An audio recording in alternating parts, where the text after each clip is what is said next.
Hello, and welcome to our podcast series, Presence and Power: The Stories, Spirit, and Strength of Methodist Hymns. This podcast explores the rich history, deep theology, and enduring beauty of the hymns that have shaped Methodist worship for generations. Each episode will uncover the stories behind these sacred songs and the new songs we feel the Lord has given us to steward.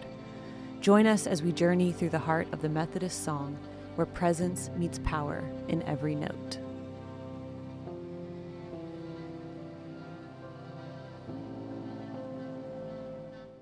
On today's episode, I had the privilege of sitting down with Reverend Dr. Jonathan Powers. Jonathan is the Associate Professor of Worship Studies and Interim Dean of the E. Stanley Jones School of Mission and Ministry at Asbury Theological Seminary. Jonathan is also a devoted husband to Faith and a dad to Audrey and Elizabeth. Buckle up for this incredible conversation as Jonathan teaches us about our Methodist heritage and the importance of hymns throughout history. But I just wanted to kind of start and just ask a little bit of your history, because I don't think I really know, like, how you came to know the Lord and then what Oh led yeah. you to do what you're doing now. Can you just Yeah. share with me a little bit? Sure. Yeah. Yeah. Happy to do that. Yeah. So my dad was United Methodist pastor since he was a youth pastor when I was born, but when I was like 6 weeks old, he got ordained and moved Wow. to his first church. So pretty much, I mean, my entire memory of, growing up was Hmm. in the church. And we honestly, not that they didn't have their difficulties or hardships or things like that, but we were in good churches. It was good people, Wow. Yeah. Eastern Kentucky, Hmm. so it was good people, and they invested in our family, and they cared for kids and youth. And Hmm. so being in those churches, I tell people, um, I have a quote unquote boring testimony, but I think it's actually a testimony to the church doing something right. And I wish we Right. had more boring testimonies in that way, Right. Right. because Yeah. it's, it was great. But I had, we had a revival, like a kind of like a weeknight revival service Hmm. thing that was happening at our church. Um, when I was 9 years old, and that's when I really made the faith my own to say, Wow. okay, I've grown up in church, and this has been wonderful, but I really want to accept this for myself. And so went to the altar and prayed, and then going to church camp and a lot of different things. It was really in college I had a kind of a crisis moment when it went from this faith being something that as I was just trying to understand and live up to something that's Right. more of like, wow, no, I'm giving my life over to this. Right. So there's that initial moment there when I was 9, and then I was about 20, probably. Yeah, I think it would have been 20. It was just a powerful moment when it was reading Philippians 3, Wow. and just the whole Paul saying, I have all of these things that I can say are to benefit me, but I count them all as rubbish. I just count them all as loss for the sake of knowing Christ and his the sharing with him and his sufferings, and somehow being with him in his resurrection, and even knowing the resurrection of the dead. And just that whole Philippians 3, it just hit me. I mean, I can picture where I was in the moment Wow. when all that just came upon me.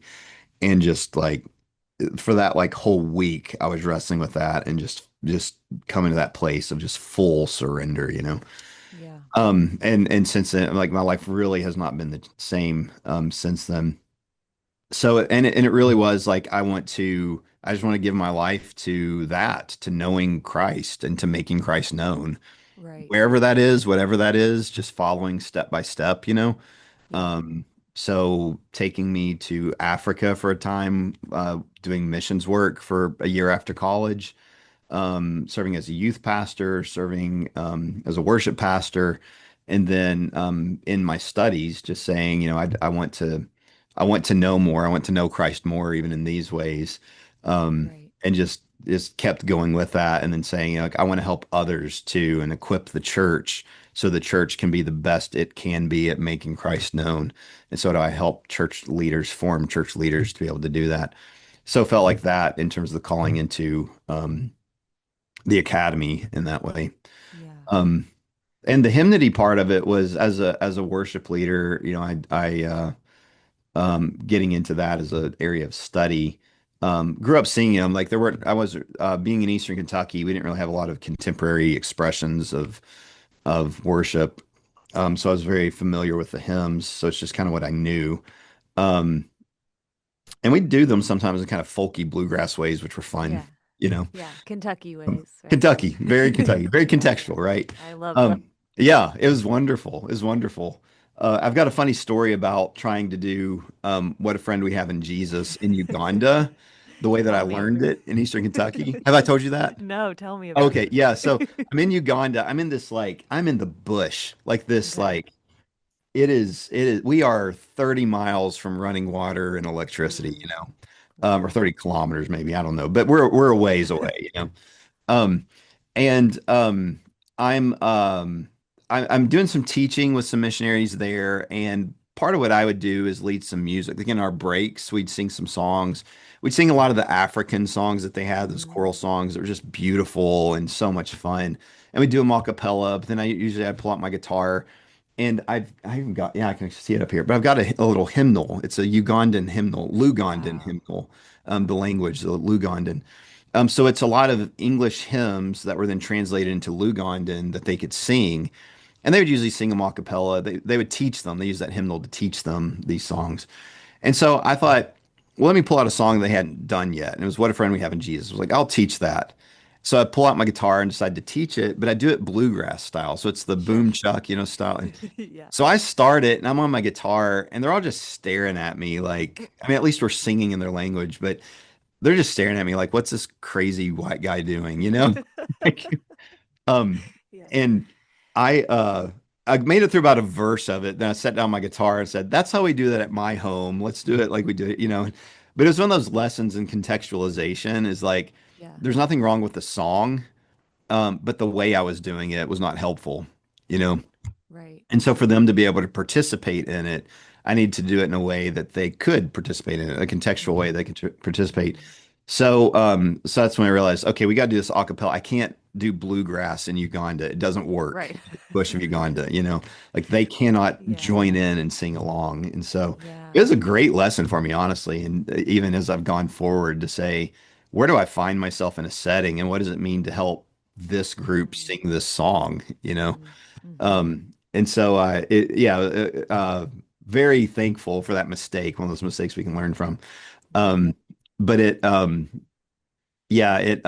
they loved it. Once we did it, I mean, they started doing harmonies and like kind of Right. beating on their, and clapping to get percussive stuff in there. Yeah. And we'd sing it quite often after that, because they liked the song so well, because it's, about Jesus and prayer and all that. Like, so Hmm. it really fit. The content of it really fit with who they were. Mm. Um, but every once in a while, like in the evenings, when we'd be sitting around a fire or something, they'd say, "Can we sing it your way now?"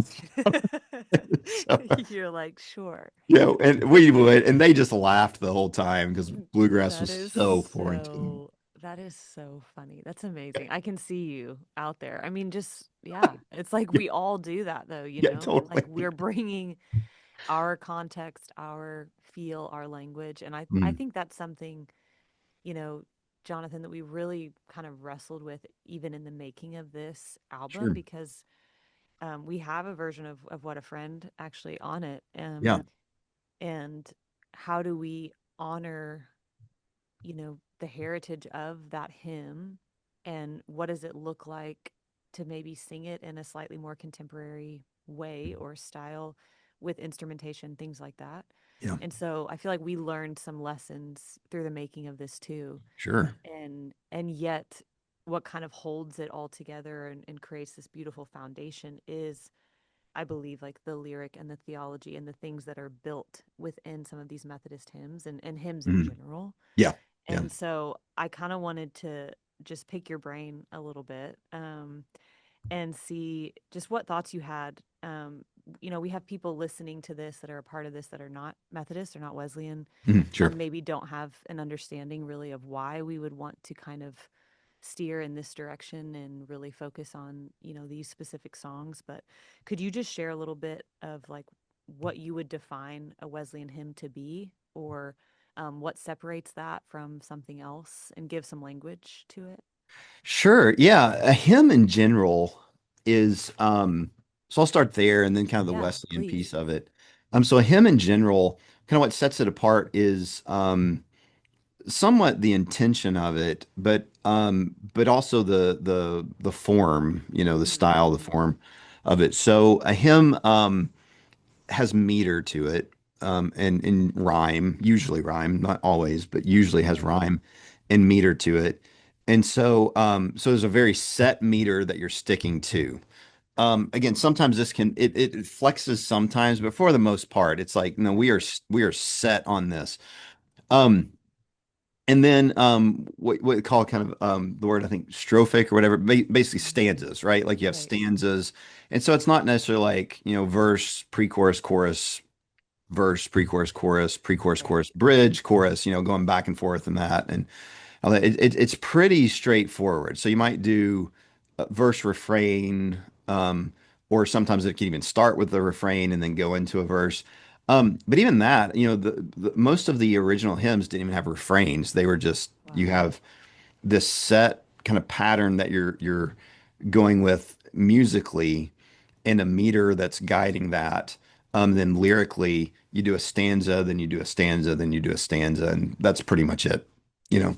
Right. Um, so yeah, so hymns have those features to it. Also, hymns were written, specifically hymns were written to be done congregationally in the church. These weren't meant to be solo songs. They weren't meant to be Mm. done in ways that were like a special music or anything like that. Right. It was really meant to be part of that repetitiveness to the hymn, Mm. and the structure provided both predictability and familiarity so Right. that people could jump in quickly to it. Right. Wow. Um, so that helped with hymns, and so because it was meant to be for worship and for congregations to sing along. Right. Right. And so, hymns aren't necessarily there's a evolution of hymns in some ways. Even though there's some standard pieces to it, there's an evolution of hymn throughout church history because you have hymns in the scriptures. I Sure. mean, it talks about, sing, psalms, hymns, Psalms, hymns, spiritual songs. the Yeah. songs. Yeah. Yeah. Yeah. So we see them referenced in the scriptures, but also we see, I mean, there's those questions, right? Like, so you take Philippians 2, and you have what's called the Christ hymn there. And, Paul's not necessarily writing Philippians 2, 5 through 11. Um, I think that's the right Uh-huh. passage there. Passage. Yeah. But Philippians 2, 5 through 11, he's not necessarily writing that himself as like, oh, here's a great idea, Right. and maybe one day you could sing it. It's more of like, Right. I mean, the thought is like this was a hymn. He's quoting their music in Mm. his letter, right? This Wow. hymn that they're Wow. singing, which I think is so cool, is like the Love that. Bible is quoting music, it's quoting A hymns, it's hymn. quoting the liturgy of the church in these Wow. ways, the musical Right. liturgy of the church. And so there's this beautiful relationship between scriptures and song from the beginning. I mean, the Mm. Psalms show that too, but even in the New Testament, we see it. It's not just the Old Testament. We're seeing it in the New Testament. But the other place we see it, Yeah. or well, two other places. There's a lot of places. It's not just, Mm-hmm. it's not just a few. It's actually a lot of places throughout the scriptures. Um, Two other key places that we see it are Revelation. Uh-huh. So you have all these songs that come out in Revelation. Those tend to be more of those choruses or spiritual songs, probably almost like breath prayers. These Right. shorter, so like when we say choruses, they're Mm-hmm. shorter, repetitive things. Those are like breath prayers. If we think Right. of music in a lot of ways like prayer, it's prayers that we're offering corporately, congregationally, Mm-hmm. in worship. Those choruses, when they're shorter and repetitive, are kind of like breath prayers that we're praying. Right. So you see that in Revelation, but another place where you see hymns in particular is throughout the Gospel of Luke. And Mm. so you have the Magnificat with Mary. You have what's called the Nuke Dimittis, the my eyes have seen the glory of the Lord. Hmm. Hmm. Simeon there, seeing Christ, and this thing that breaks out. And so some of this, or at the end of Luke, when you have the road to Emmaus, abide with me, for Hmm. the evening has passed and the day is far gone. Oh Christ, abide with me. Like these the, you know, is Luke writing these things? Is this coming out of, he's just writing them himself? Is he quoting actual hymns? I mean, there's a lot of thought out there that, Right. these were actually already hymns that he's bringing in to try to Hmm. give the context to them, the narrative that accompanies them. Right. Um, so you can see all that in the scriptures, and it's really beautiful. So you see that throughout the book of Luke. But even if Luke is writing them, he writes them himself. They become hymns right away, like those three, and other ones too. But those three are key ones that right away are being set to music, and the church is singing together. Mm. To sing those scriptures, but also to engage in prayer in those particular ways, and still sings together. You can find hymns, more current hymns that were written based on those passages. Abide with Right. me. That has been done so many times. There's so many different Sure. arrangements of that Sure. one. The same with the Magnificat, um, with Mary's song there. So the Wesleys then. So what happens with the Wesleys is, so hymns, you have that, um uh you have Ephraim the Syrian, who's an early church figure I can't remember the exact years that he was alive, but an early church figure that is writing a lot of hymns on paradise and writing a lot of hymns on Mary himself, um, and Christ's work, in the like in his death, and like even like descending to hell and freeing the Mm. captives, and then Wow. Yep. going to Yep. paradise, and what does paradise look like for us, as Christians. Like he's writing all these beautiful hymns in those ways, early in the church. And so you have hymns there. And again, they have a particular meter to them. They have a stanza structure to them in particular ways. Mm. And then you have Martin Luther with the Reformation that says, look, we need to be singing in our own language, because that wasn't being done in the Latin Roman Catholic Mass prior to Got that. it. So he says, how do we teach theology, scripture? How do we help people understand God's nature, God's character, God's heart, God's Mm. activity in our Mm. lives, and who we are called to be in light of Jesus Christ? And so hymns became a way of doing that. And in addition to just glorifying God too, Right. but ways that we could know that. And so Martin Luther sees that as a key way to help people understand these things, in both praising God while also being edified, the church being edified Right. through singing together. And so he would put hymns like "A Mighty Fortress Is Our God." He would write them and put them in the language of the people, and Mm. said, where a lot of, because they were done in Latin, and there was some really beautiful but complex music that was coming out of the medieval era. The Sure. choirs were doing it, but the people weren't. But Luther said the people need to sing hymns. Hmm.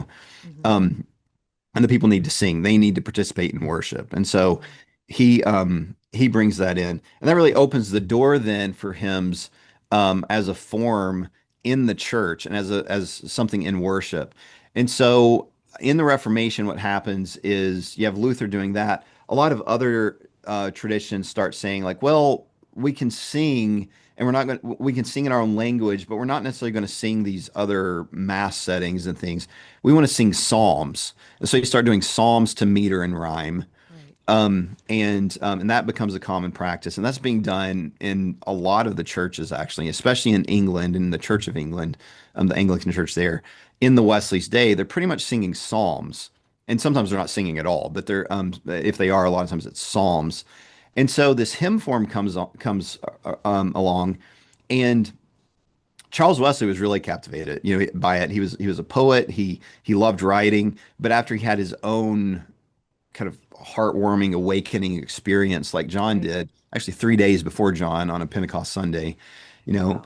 um, he uh, he just kind of his pen was set free to start writing all of these hymns Right. about God. and Right. and so let me like go backwards just for a moment. So in the Church of England, you have all these psalms that are being done. Isaac Watts is coming along around this time, and Isaac Watts is hearing all these psalms, and he's talking to his dad one day. And he's telling his dad, he's just like, there's just no emotion and no life to them. There. So how can we bring life back into this? Like into our music, and people feel like a personal faith that's combined with this good wisdom literature and doctrine, in the Psalms and the scriptures. And I really feel like there's a need for that. We need to have better versions of these Psalms. We have to need better songs in our churches. And so Isaac Watts' dad tells him, then write better ones. That's his response to him. You know, Classic. yeah, right. You want Wow. something, then are you going to do Then it? do it. Yeah. Then do it. Yeah. Yeah. And so he does. He does. He starts rewriting the Psalms. And so you have like Psalm 98. Mhm. Isaac Watts reads Psalm 98. He looks at Psalm 98 and he says, wow, like this is beautiful about God's coming, and he sees it as a second coming song, actually. And he's reading very Christologically, right? So he's looking at Mhm. Psalm 98, and as he's reading that, he says, oh, wow, let's look at this in light of Christ's second coming. Yes, it has something to say. It means something for the people in its own time. But for us as the church now, we understand it in light of Christ and what it's telling us. And Mhm. he's reading that and he's like, wow, this psalm is pointing us to Christ's coming. What is the response of the entire world when Wow. Christ comes again? He's like, it's joy to the world. The Lord is come. Let earth receive her king. Mm. That's as he's reading Psalm 98. How do I rewrite this in this like powerful, emotive way to draw us into what it's saying? And might not necessarily know that that's Psalm 98, but that's what he is writing. Is like this Mhm. is the world's response. When Christ comes again, and Psalm 98 helps us know that. And so he writes that at 15 years old after his dad tells him, write better songs. Wow. I wish I was doing that at 15 years old. 15. I Seriously. know. Wow, that's It's incredible. amazing. So Yeah. that opens the door. And then he starts writing, beyond that. He starts Mhm. doing, saying, okay, well, not everything has to be directly from the Psalms. We can write other lyrics too. And so he writes like, when I survey the wondrous cross, thinking of Wow. Christ and looking at this. And in that beautiful text that is really trying to help us understand the gospel and to make it personal, but to give the church something to sing. And so Mhm.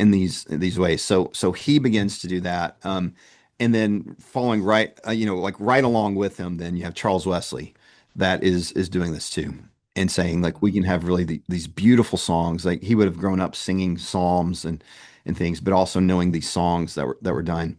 And but part of it is to say there's things that we understand and know as um, because of the experiences that we have had, right? Mm. Yeah. Um, and we want to convey that to others. And also doctrinally, there's some things that the church is not teaching that the scriptures reveal to us. That as he and John and others in the original Methodist societies and all that were talking and working together, um, saying like there are characteristics of God, there are things God is doing, there are things the scriptures are showing us about Mhm. God and about ourselves even, Mhm. and the way God works in our lives that we're not singing and that people just Wow. don't know. And a great way to get that out to people is through music and Mhm. through the songs they're singing and through these hymns. And so they begin to put some of those very distinct Methodist doctrines within their hymns because they wanted people. It wasn't about knowing good doctrine, it was about experiencing full salvation. Wow. Okay. That's what they really wanted through this. I mean, it was teaching doctrine too, but that Mhm. wasn't the end game. Wasn't to like, hey, how can we just get our doctrine out there? It's like, no, we want you to experience the full saving power of God in your life and the Holy Wow. Spirit at work in you, perfecting you in love. And Wow. these songs are very intentionally put together and collected together so that you Mhm. might do that. That was a very long answer to your question, but No, it was this is so rich and okay, so well, thank helpful you. to Yeah. me. So thank you. Oh, yeah. Something you said that I wondered if you could unpack a little bit more for me is you were talking about um hymns in just in their structure being singable repetitive, maybe somewhat, like you said, familiar, so that we would sing them. Hmm. It's unto singing them. Yeah. It's not unto really any other goal, right? And so Right. Right. what I'm hearing you say is there's like a unity that's happening. There's a participation that hymns create. And I know as Methodists, we are a singing people. I know Yeah. that's said of us, but I wonder if you could just unpack, like, why does that matter? And Yeah. how does Yeah. that matter today, for us Yeah. now? Yeah. Yeah, it's, I think part of it's just the way God has made us. Something about music just Right. hits us in a way. It's I love how J.R.R. Tolkien and C.S. Lewis, when they're writing their fiction, so you have Middle Earth with Tolkien, and then you have Narnia with C.S. Lewis. And both of them have the creation of those worlds. When they give the creation account of those worlds, Right. it's sung into creation, right? So you have, I can't remember Tolkien and the Silmarillion what they're called, but as Middle Earth's being created, it's being sung into creation. And then you have the same in the Magician's Nephew, right, with the Chronicles of Narnia, Hmm. that Aslan is singing creation into being. Wow. Wow. And so there's a sense that some have said that maybe the voice of God itself is musical. Like if we were to hear it, like when we Oof. finally hear it in its purest form, it's Mm. actually music. It's not just speaking as we talk, Mm. normally, but it's actually musical and there's a melody to it and all that. And I Right. love that. I mean, of course I don't know, but I love the Right. idea of it. Yeah. So, Yeah. Yeah. um, so and I love that Tolkien and Lewis themselves kind of go with that, and because it's pointing to music, like that God has created us with some capacity for music hitting us in a deeper way. It stirs our emotions. I mean, really, it's a fully embodied reality because it's stirring our emotions. We're using our brains to process the words and the Right. melodies and all that. We're using our tongues and our bodies, our lungs, to breathe in. Like everything is being used within us to sing, and that's on a personal level, just an individual and personal level. The other thing about it too is what a beautiful um, image of the church to say Mm. that we are many parts but one body. When we sing, there's only one sound that we're hearing. We're hearing one thing, but all of these things are contributing to that one thing that we're hearing, and they all have distinct parts to it. Or well, Right. we all have our distinct personhood, right? Right. Yeah. Um, so like when Yeah. we sing together, there's something powerful about it. Just so it's an image of the Trinity, unity with a Wow. distinction, but Yep. it's also an image of that's Jeremy Begbie is the one that came up with that. Give him credit for that. That's great. He's the one that talks about that with the Trinity, that music helps us understand the Trinity better because we hear one thing, but there's in a chord, right? Three Hmm. three notes make you have to have three notes to make a chord. So there's three, but you only hear one thing, but there's three things doing it that have complete distinction. But then you expand that out, and I'd like to think about that expanded out from just the Trinity to the church itself. When we're singing, we're joining together, and our voices are unified. Like you were saying, there's unity and participation there, Hmm. and it's unified, and music allows us to do that. And when you start then bringing in harmonies and all that instruments, Right. all of this is contributing to that one sound that we're making together. But there's still only one sound, but it takes all of these pieces to make that one sound, Yeah. and Right. there's just beauty in it. So Mm. there's that part of it. I think, why is music so important in kind of in those ways. There's also the sense of, you have Augustine writing, I think it's Psalm 72 in his commentary on Psalm 72, that when we sing, we add an extra utterance to our prayers because of just the way that we're putting more into it and all that. So that's kind of been distilled, sorry, that's kind of been distilled into the phrase, whoever sings prays twice. Um, Wow. but Augustine's original kind of writing on that is much longer than just that phrase. Sure. And it's I think it's commentary on Psalm 72. It's one of the Mm. Psalms. But he's trying to show that our prayers are important, but when we're singing, we're we're praying twice in different ways, right? Like Right. there's different ways that we're doing that. There's the sense that we're just engaging ourselves in maybe a fuller way, perhaps than other times in prayer. We're also engaging, kind of like we were saying before, in a unified prayer together. We're Right. all doing this together. And so I am adding my voice to others' voices in praying this together. Mm-hmm. Um, and also the sense that in music when we are offering these prayers to God, um, these are prayers that tend to be repeated, Mm-hmm. whether it's in the song itself or say, I like to think about this. Take like "Oh, for a Thousand Tongues to Sing." The Yeah. whole like idea is like Charles Wesley think like he hears somebody say, "Oh, if I only had, if I only had 1,000 tongues to give God praise for what He's done in my life," and he takes that and says, Mm-hmm. "Oh, for 1,000 tongues to sing my great Redeemer's praise." Right. So beautiful. And I think like I love that he put that into lyric and into song and allowed Mm-hmm. us to sing it because how many thousands of tongues have sung that now, have Oh my given praise to gosh. God because of that, Yes. you know? Yes. Just Yeah. like this cool kind of reality.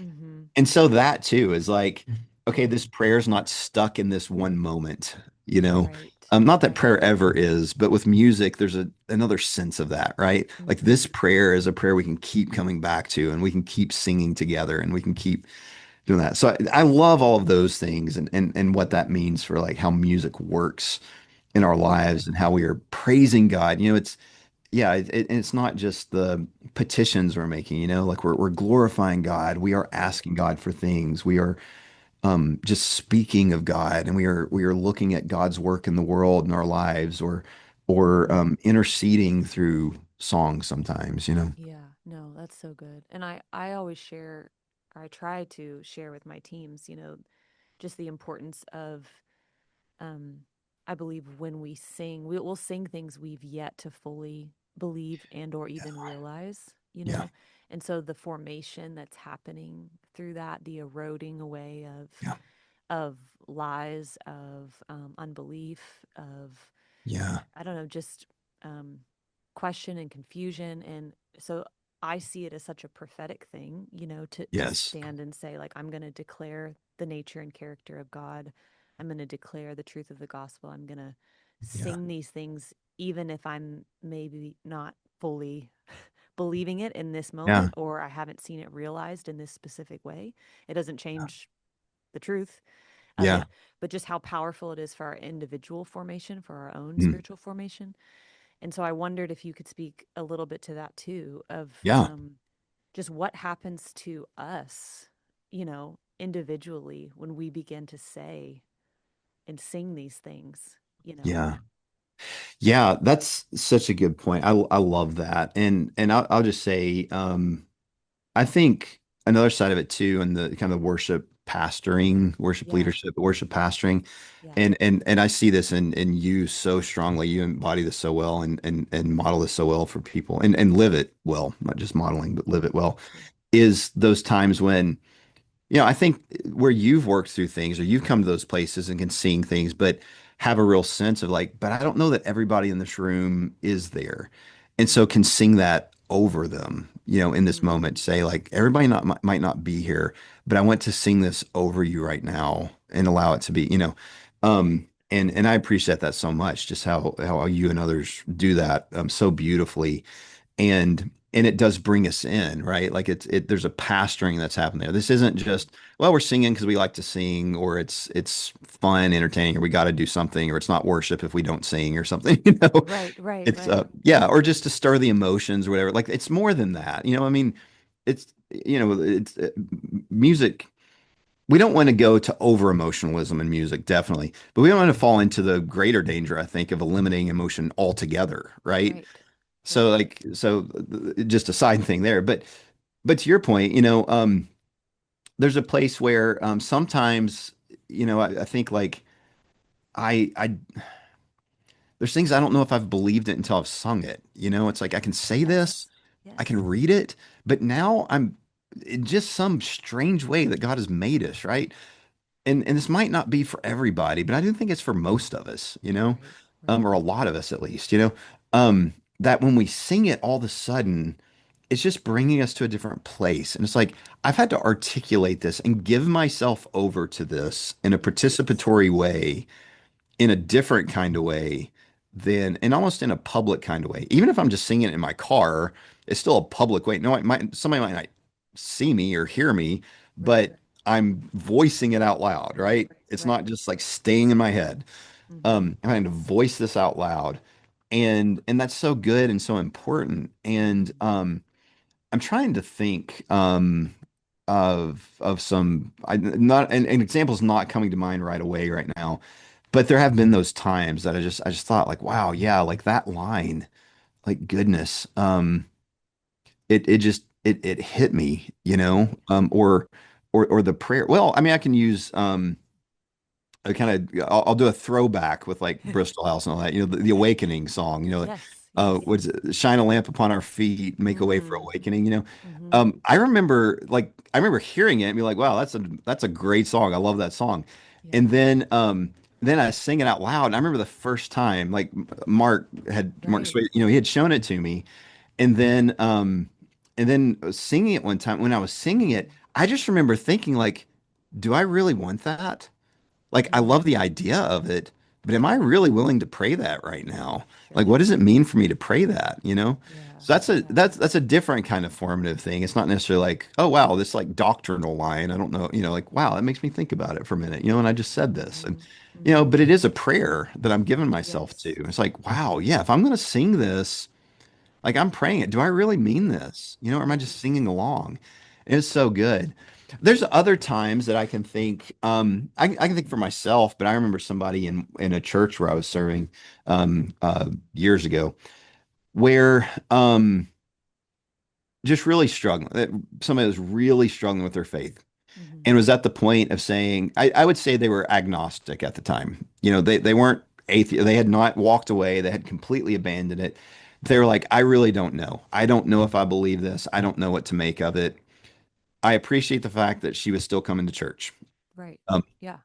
because and part of a lot of that was honestly just the community. She was like, I don't know about any of this other stuff, but I want to be around people. Mm-hmm. Um, but I remember talking to her one time after she had kind of come through all of that and everything. And she said the music, she said, sometimes I couldn't even bring myself to sing the words, but it was so good for me to sit there in it. Wow. And it was almost like the friends that carried the man on the mat and lowered him down into the presence of Christ that he might be healed said, as I was sitting there in those times of singing, sometimes I'd sing along, sometimes I wouldn't, but just being there and being in it was like that mat for me. And my friends were carrying me on it and taking me Wow. to Jesus, you know. Wow. Yeah, Wow. I just That's loved that beautiful. testimony. Yeah.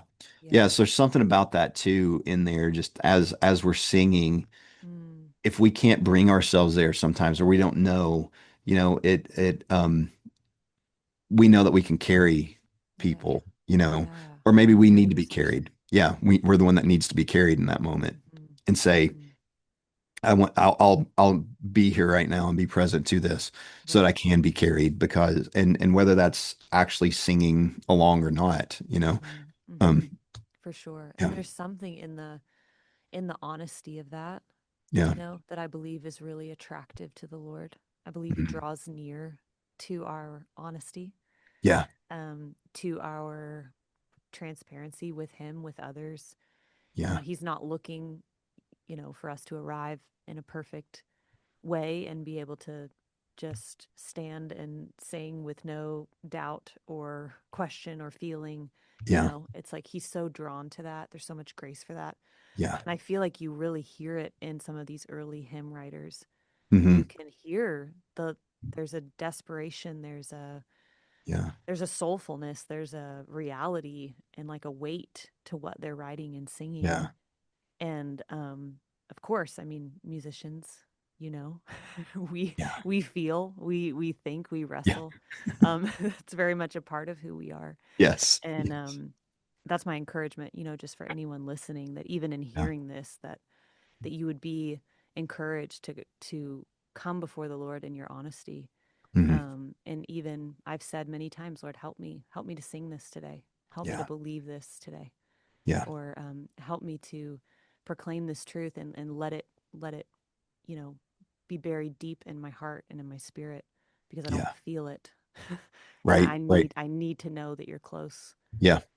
to me. Yeah. And so I think that's It's good. so good. I know I shared, you've been a friend for a long time, and I shared just one of the songs from the record, the title track of our record, Presence and Power, Yeah. around Holy Communion. Yeah.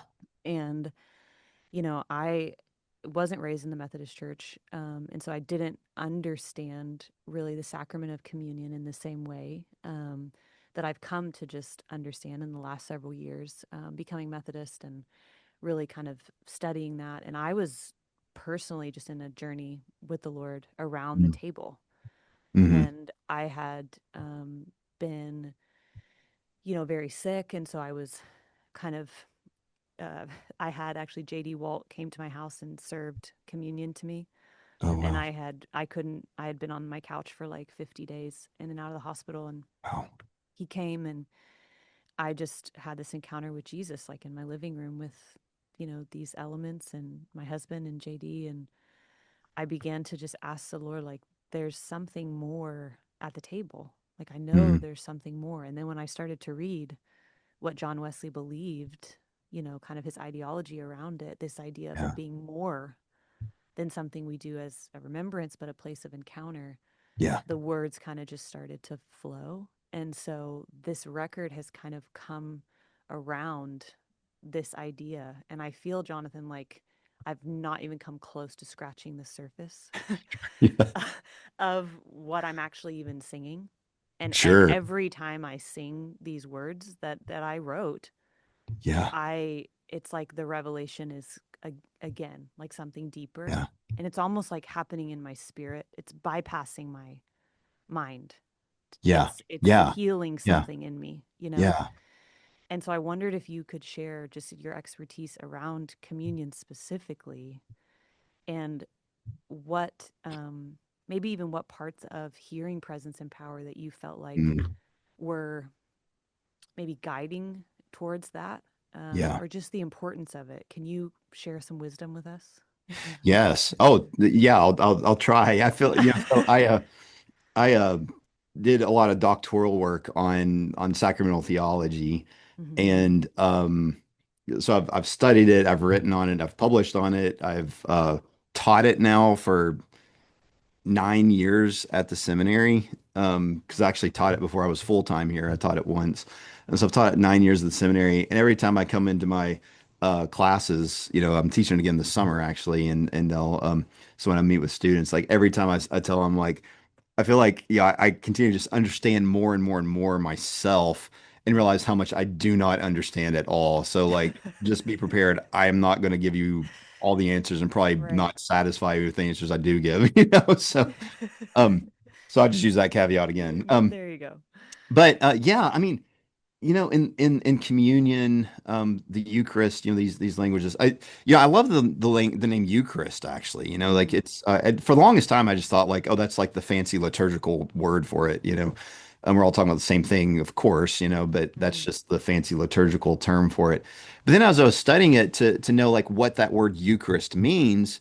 Found in Greek, it's basically just thanksgiving. And so we talk about the Hmm. prayer of thanksgiving, the prayer of great thanksgiving that we pray when we receive this and take this.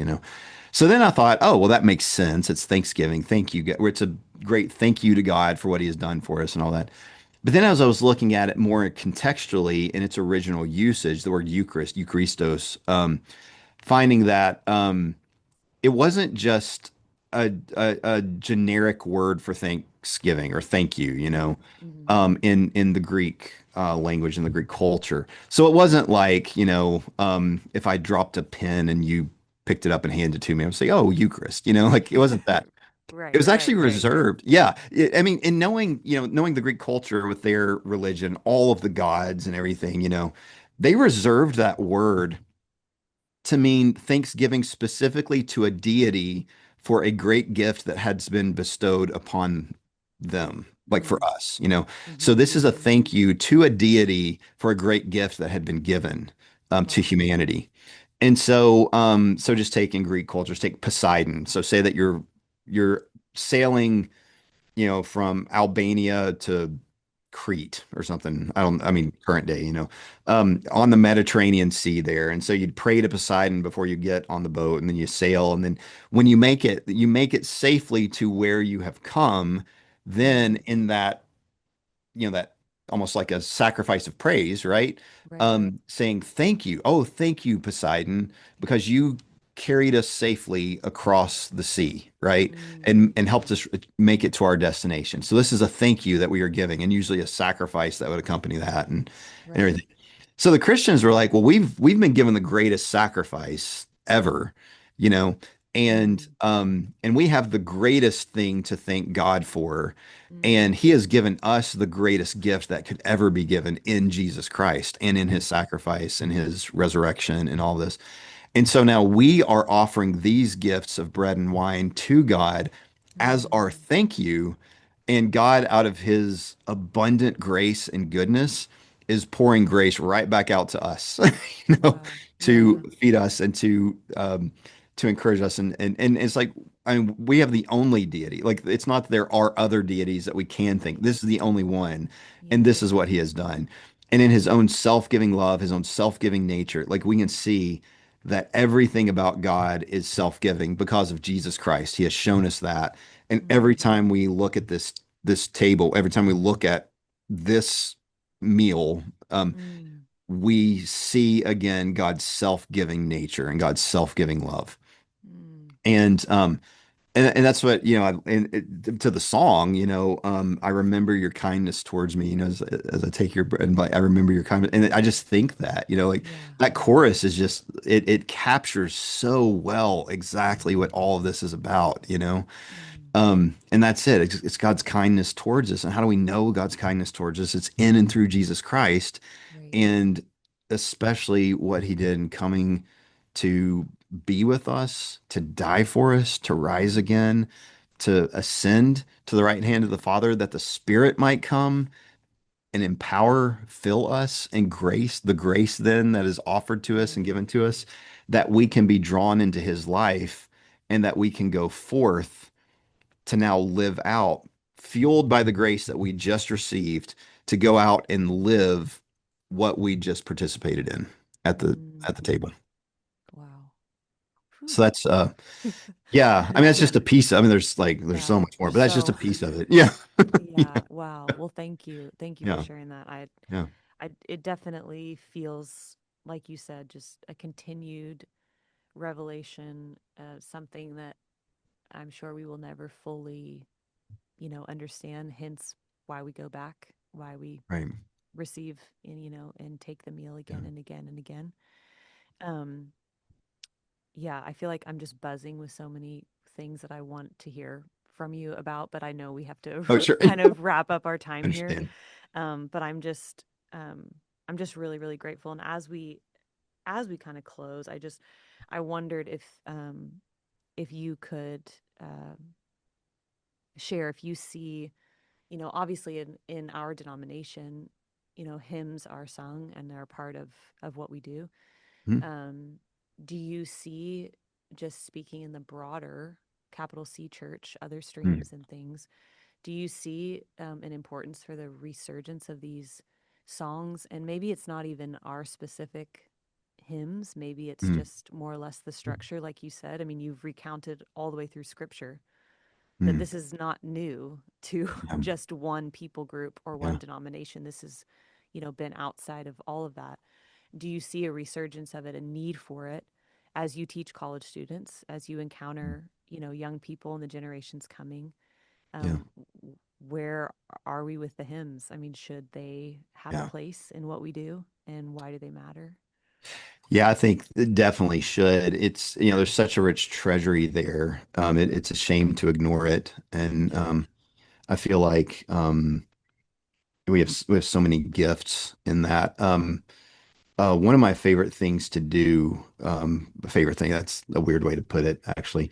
One of the practices that I do, Sure. and I do enjoy it, like it's become a meaningful practice to me. Um, Yes. but one of the practices that I do when I'm leading music Mm, and when I'm with my worship team or whatever, and we're praying before mm, a service, is to thank God for the songwriters and the songs mm, that have been given to us.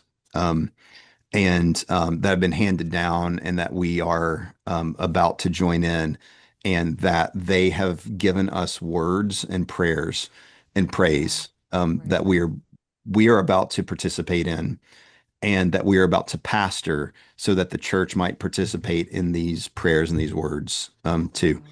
Wow.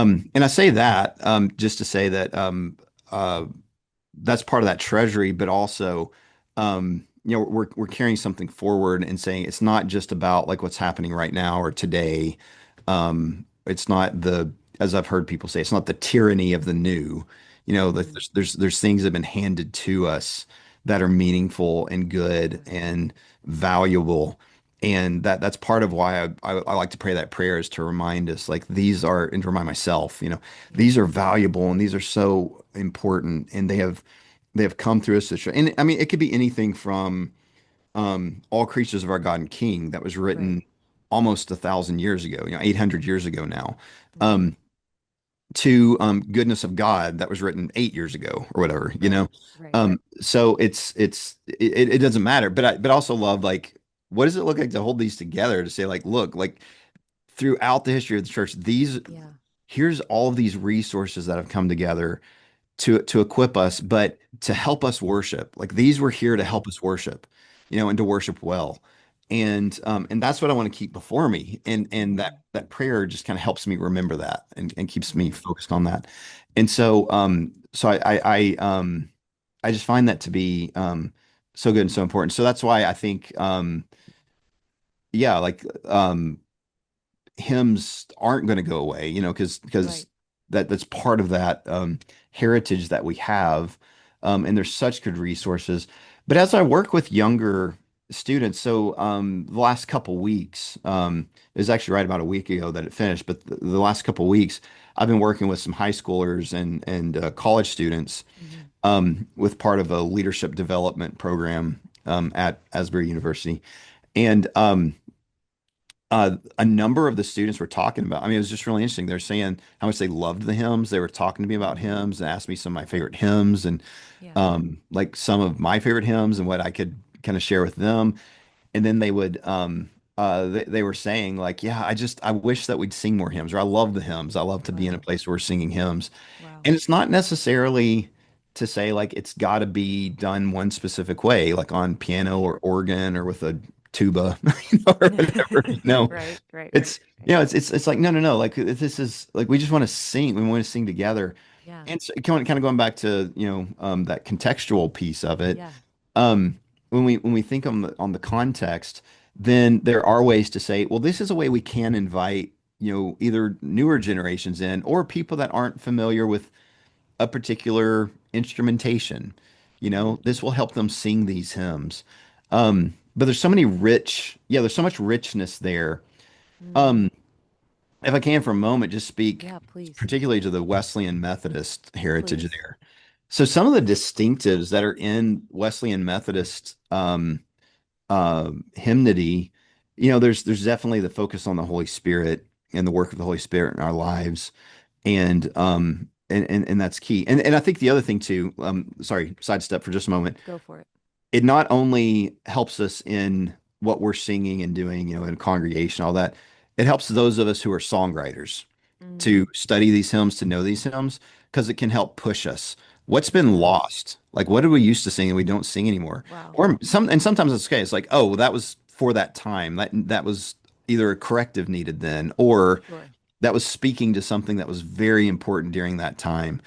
But there's other things too that I think like, wow, no, we just kind of lost that, Mm, in the 1800s, kind of late 1800s to the 1900s, there wasn't a lot of music, or there weren't a lot mm, of hymns and songs being written that talked about the resurrection. A right. lot on the cross. There wasn't a lot on the resurrection. You look over the last 25 years, there's a lot of songs that are focused on the resurrection. A lot of the contemporary songs have come out Hmm. have Hmm. looked more at the resurrection and what that means. So that's kind of a corrective, like, wow, we've sung a whole lot about the cross. We've not sung a whole lot about the Right. resurrection. We Right. can hold these together now, Yeah.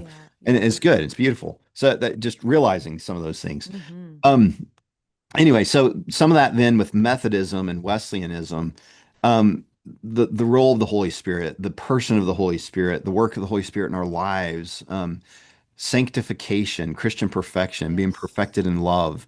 Hmm. And to say, like, we actually believe this, going back to that aspirational singing, right? Like, Hmm. I don't know if I'm there yet. I want to believe this. I Right. want it to happen. Christ can perfect me in love. The Holy Spirit can Yes. work in me to perfect my heart in love. Um, and so those types of things. Another one that I think is really interesting, if you take "Oh 4,000 Tongues to Sing" and look at the Hmm. original 18 verses, so not just Yeah. the six that we did Yeah. now, which isn't a Yeah. bad thing. We don't need to be singing Hmm. all 18 verses all the time. Hmm. Hmm. But if you look at the 18 verses, they're fun to study and read and to know about. But I really do not encourage anybody to just go and sing all 18, this Sunday or whatever. But if you look at them, there's actually a pattern, like there's a very intentional structure that Charles Wesley has put to them. Yeah. Yeah. So it starts with doxology. The very first verse is actually glory to God and praise and love be ever, ever given by saints Hmm. below and saints above, the church and earth and heaven. A lot of times that ends up being the last verse in current arrangements, but that's his very first verse. Just say, Hmm. before we do anything, let's talk about God. Like we're giving praise to God and Wow. it's the church doing this. It's a hymn. This is participation. We are doing this Hmm. together. The church and earth and heaven joining together in praise of God, doxology. Yeah. But it starts with doxology. That's a key component of Methodist hymnody. It's a key component of a lot of hymnody, most Right. hymnody, Right. doxology. Then Charles Wesley goes from that into testimony. On that the sun arose and awakened my soul to the love of God. Hmm. Um, and that testimony ends actually with the stanza, "Oh, 4,000 tongues. If I only had 1,000 tongues to sing God's praise, Hmm. what he has done in my life." That's kind of the end of that testimony piece. And the testimony is good. This is what God has done in my life. Hmm. And then it goes from testimony to proclamation. Now, let me tell you about this God, specifically in Jesus Christ. Wow. Jesus, the name that charms our fears, that bids our sorrows Bids our cease. sorrow cease. His, Yeah. yeah, his name is, Music to the sinner's ears, right? yeah, yeah, His life. Yeah. music to the sinner's ears. Yeah. Yeah. Beautiful. Is life and Hmm. health and peace. He Yeah. breaks the power of canceled sin. That line alone, he Mm. breaks the power of canceled sin. The sin's been canceled, right? Yeah. And the assurance that we have of that. I mean, that's what he's speaking to. By the way, the original title of this hymn was "On the Anniversary of One's Conversion" because he wrote it 1 year after his Wow. Pentecost experience, his own assurance, heartwarming experience on that Pentecost Sunday. So it's on the anniversary of one's conversion because 1 year after that, he wrote this hymn reflecting on that experience. Incredible. And so, glory to God. This is what God did in my life. Let me tell you about who God is and in Jesus Christ in particular. And all Wow. these stanzas then just unpacking the gospel. This is who Jesus is. He's the one who makes the blind to see and all that. So Yeah. then the final piece of it then, and this is what's fascinating. And this is what you find in so much of Charles Wesley's hymnody. And I think this is part of that evangelical nature of it. Hmm. And evangelical in the sense of proclaiming the gospel, like that piece of it, proclaiming the gospel, but also this sense of the outreach piece of it. Mm. Hmm. It goes from doxology to testimony to proclamation. And then the Right. final piece is admonition. Mm. Um, so this is what he can do for you. Wow. So hear him, ye deaf, his praise, ye dumb, your loosened tongues employed. Ye blind, behold your Savior come, and leap ye lame for joy. Ye sinners and all ye hellish crew. I mean, some great lines in there. Right. Know Seriously. that, yeah, know that Christ died for you. For me, he died too. He did this Hmm. for me. He did this for you. Like it's this admonition all of a sudden. It's this Yeah. like going out now and saying, this is what it means for you, and join me in this. Know this for yourself. Mm. And so he takes that final turn, and that happens so many times in his hymns. Not necessarily in that kind of structured way, but you see Right. those four components so often in Charles Wesley's hymns. I think that's what makes it an evangelical hymnody, and especially that personal with the doctrinal. Right. He wants to be very personal. This is what Christ did in my life, our lives, what he Mm-hmm. does for us, that experiential piece of it. But then also the gospel, the proclamation, the Mm-hmm. scriptural, all of that. But then also that turn towards Mm, almost an evangelistic move. right. Now know this for yourself. My favorite Charles Wesley hymn Yeah, tell us. wow, I'm blanking on it now. I can't believe It's this. okay. It'll come back. It's yeah, Oh love divine, what hast thou done? Very Okay. simple hymn, three stanzas. It's a beautiful melody, very yeah, just very simple in general. Mm, But mm, it's kind of a vision of the cross, looking at the cross and seeing Christ on the cross. What mm, have you done? Oh, love divine, what hast thou done? The mm, immortal God has died for me. Those ideas that mm, these common ideas that Charles is playing with and wrestling with. The immortal God has died. Um, but um, but as he's looking at that, just how he's overwhelmed and how it's drawn him in and what it's meant for him and the benefits he has gained from that. But then in the very last, and it always ends, my Lord, my love is crucified. Like looks, my Lord, my love is crucified, and uses that line, my Lord, my love. And he uses that language of love often. People talk about yes. Jesus as my boyfriend songs. Charles Wesley was the best at it. You know. Yeah. Um, Well, we did a version of Love Divine, All Love's Excelling oh on the yeah, right. record. Yeah, And when I was reading about it, I didn't realize obviously he was addressing God. It was a prayer, Love Divine, yeah, All Love's Excelling. yeah, And that song, I ended up singing it on the record and I was undone yeah, when you really, sit with it and it's simple. Like you said, yeah, I think we only did three of the four yeah. verses, but They're all so rich. There's so oh there's my so much goodness. Wesleyan theology Hmm. packed in there. The optimism and hope of the gospel that the Wesleys brought to say, you can be saved and saved to the Yes. uttermost. Like, not just saved eventually. You Right. can know salvation in your life in a powerful way right now, the freedom Yeah. and all that. And that song speaks to it so Mm, clearly and so well. mm, mm-hmm. I love Yeah. that. Yeah, but that I mean the thing that I say usually is that Wesley's using scriptural metaphors and Mm-hmm. those doctrinal um, analogies and even doctrinal language within the hymns, that kind of separates that kind of Jesus is my boyfriend song from a more cultural Jesus is my boyfriend song. So that's where we can learn again, like study and say like, wow, look at the language he's using. Yeah. And then to O love divine, what hast thou done? In the very last stanza, one of the things he does, the very last thing he says before again, my Lord, my love is crucified. He says, come feel with me the blood applied. My Lord, my love is crucified.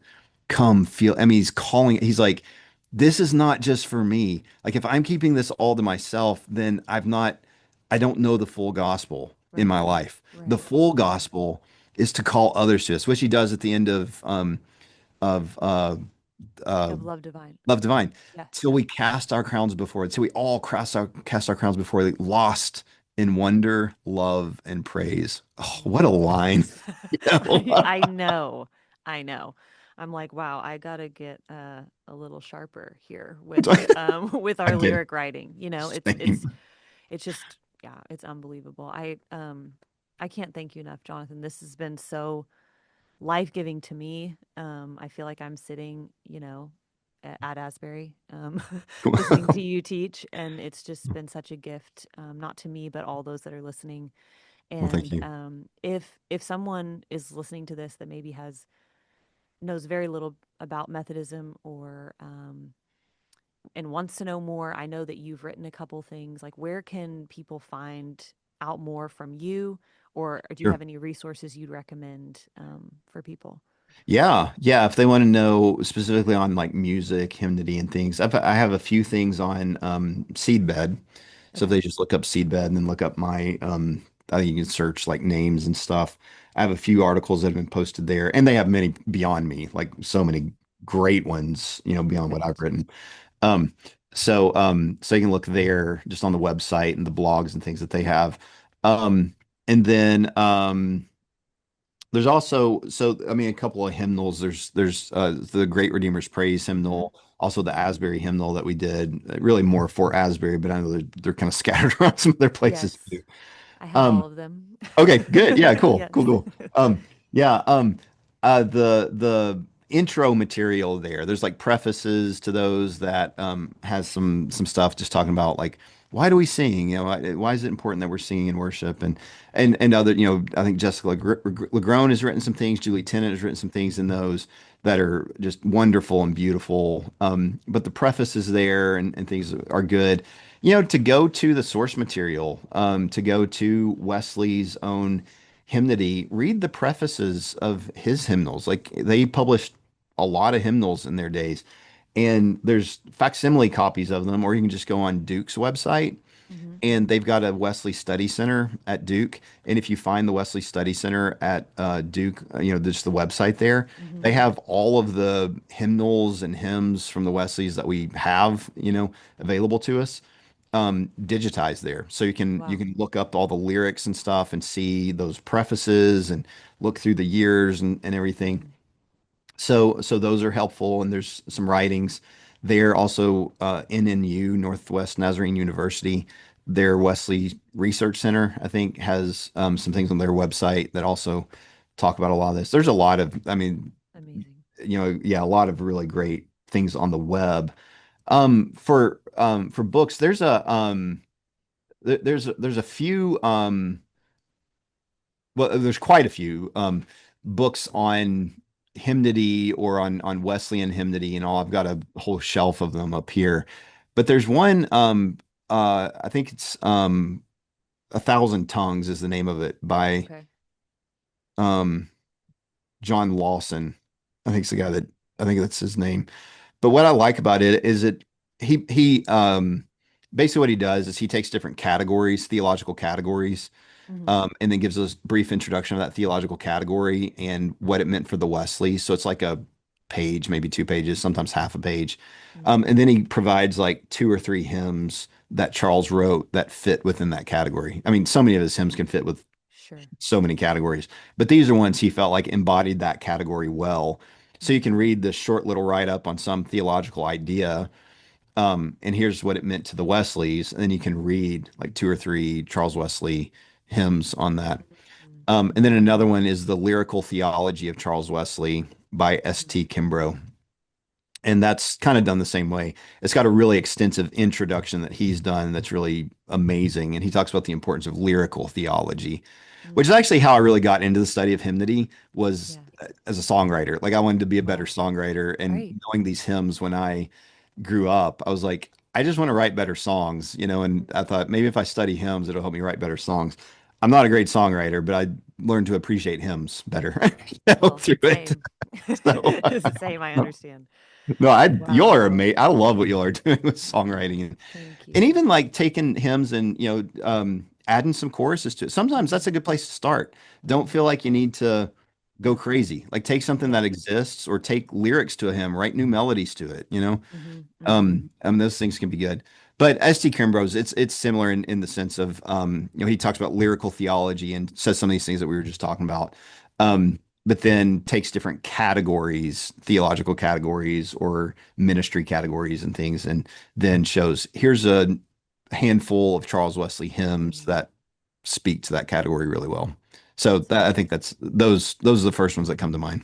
awesome. Thank you so much. And Yeah. just for the listener, we'll put all that in the show notes and put some places where you can find some material written by Jonathan. I know I've used your preface. I think it's in the Asbury hymnal. I've read that over our team and kind of used it many times to Oh, cool. center us just around what we're doing and when we go into a write or we're working on a project. And so thank you so Oh, much thank you. for that Yeah. language and giving us encouragement. And once again, just thank you for your faithfulness and to love Jesus and to give your life to this, to raising up the next generation, to teaching and to guiding, young worship leaders and followers of Jesus. It's transformational. Just so you know, the work you're doing is reaching far beyond probably what you can even see. And just getting to have this conversation with you today is so helpful and so encouraging. And I really believe there's something for everyone that's listening today, Thank you. just through the words that Yeah. you shared. So thank you and bless Yeah. you for doing this and Thank you. all my technical difficulties. Oh, no, Um, thank you. Well, and you all too. I mean, thank you for what yeah, you're doing. I mean, seriously, thank you for all of that you said and yeah, for having me. I mean, this has been wonderful. I've loved it. It's always, in general, just good to connect with you and talk. But just, this has been very life-giving for me too.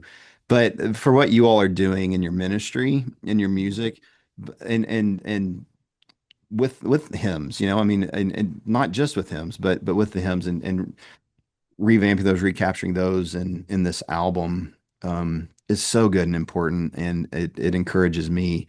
And y'all have done a great job. I was even my family and I were listening to it last night together, and so thank you. it's a wonderful album, and it's going to be a great blessing to the church. So thank you all.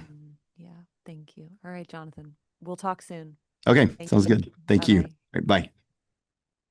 Thank you for joining us today. We hope these songs and their stories have stirred something meaningful in your heart, just as they've done for countless others through the years. If you've enjoyed today's episode, be sure to subscribe, share, and leave a review. It helps others discover these timeless hymns and the faith that they carry. Be sure to stream our album, Presence and Power. And until next time, may the presence of God surround you and the power of these hymns uplift your spirit. Keep singing and keep the story alive.